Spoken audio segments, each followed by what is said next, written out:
Pre और हाथी का मिजाहिया एडवेंचर। एक दफा का जिक्र है। हंसी और हैरत से भरे जादुई जंगल में फाई नाम की एक शरारती प्री रहती थी। फाई को मजाक और चंचल हरकत से प्यार करने के लिए जाना जाता था। एक धूप वाली दोपहर जंगल में उड़ते हुए वो सबसे गैर मामूली मंजर से ठोकर खा गई। एल्मर नामी एक हाथी एक छोटी चट्टान पर तवाज़ुन कायम करने की कोशिश कर रहा है। तुम क्या कर रहे हो? एल्मर, फाई ने कहकहा लगाया जब वो इसके ऊपर मंडला रही थी। एल्मर ने अपने बड़े फलापी कानों और खुशकुन आंखों के साथ ऊपर देखा और आह भरी। ओ फाई, मैं डांस करने का तरीका सीखने की कोशिश कर रहा हूँ, लेकिन ऐसा लगता है कि मैं उसको नहीं पकड़ सकता। फाई की आंखें शरारत से चमक रही थीं। फिक्र मत करो एल्मर, मैं तुम्हारी मदद करूंगा। थोड़ा सा जादू के साथ तुम जंगल में बेहतरीन रक्कास बनोगे। एल्मर की आंखें जोश से फैल गईं। वाकई ये हैरत अंगेज होगा। फाई ने अपनी छड़ी लहराई और एल्मर पर कुछ परियों की धूल छिड़क दी। अचानक एल्मर को अपने पैरों में गुदगुदी महसूस हुई और वो हरकत करने लगा। ताहम दिलकश रक्स के बजाय एल्मर डगमगाने लगा और एक देव हैकल अनाड़ी गेंद की तरह उछलने लगा। वाह, ये वो नहीं है जिसकी मुझे तवक्को थी, एल्मर ने हंसते हुए कहा जब वो एक लाग पर और पत्तों के ढेर में गिर पड़ा। फाई मदद नहीं कर सका लेकिन कहकहों में फट गया। ओ एल्मर, अब सबसे मिजाहिया डांसर हैं जो मैंने कभी देखी है। आइए कुछ मुख्तलिफ करने की कोशिश करें। इसने दोबारा अपनी छड़ी लहराई और इस बार एल्मर के पांव जमीन पर ताल से टपकने लगे। लेकिन जैसे ही वो नाली में दाखिल हुआ, इसका तना बेकाबू होकर घूमने लगा और उसके रास्ते में मौजूद हर चीज को खटखटाता चला गया। खबरदार, ध्यान रखना, फाई ने रोते हुए एक उड़ती हुई शाख को चकमा दिया जिसे एल्मर के तने ने कूड़े मारे थे।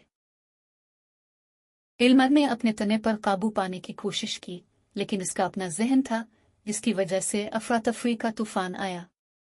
परिंदे बखर गए, हर तरफ पत्ते उड़ गए, यहां तक कि गुलहरी भी तमाशा देखने के लिए रुक गई। आखिरकार फाई एल्मर को पुरसुकून करने में कामयाब हुआ और कहा, ठीक है, शायद रक्स करना आपकी बात नहीं है। हम कुछ और करने की कोशिश कैसे करें?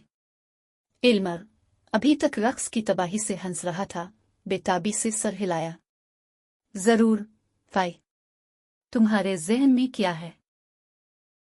फाई ने एक लम्हे के लिए सोचा और फिर मुस्करा दिया। छप छुपाने के खेल के बारे में क्या ख्याल है, लेकिन एक मोड़ के साथ। मैं आपको पोशीदा बनाऊंगा और आपको मुझे तलाश करना होगा। एल्मर की आंखें चमक उठी। ये मजाक लगता है।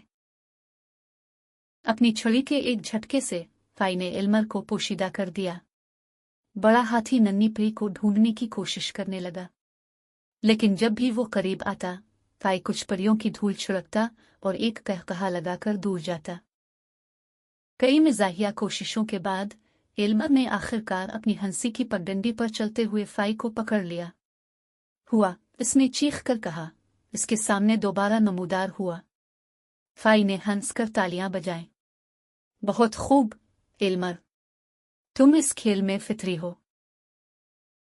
जैसे ही सूरज गुरूब होने लगा, फाई और एल्मर जंगल के किनारे बैठ गए, आसमान को गुलाबी और नारंगी रंगों में बदलते देख रहे थे। तफरीह के दिन का शुक्रिया, फाई, एल्मर ने गर्मजोशी से मुस्कुराते हुए कहा।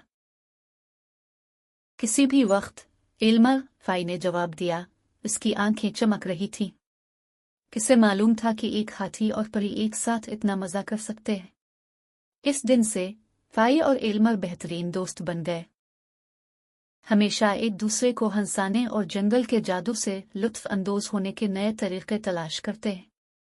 और जब भी जंगल में किसी को हंसने की जरूरत होती थी, वो सिर्फ ये जानते थे कि कहाँ जाना है, परी और हाथी के पास, जिनकी मिजाहिया मुहिम जोई जादुई जंगल की बात थी।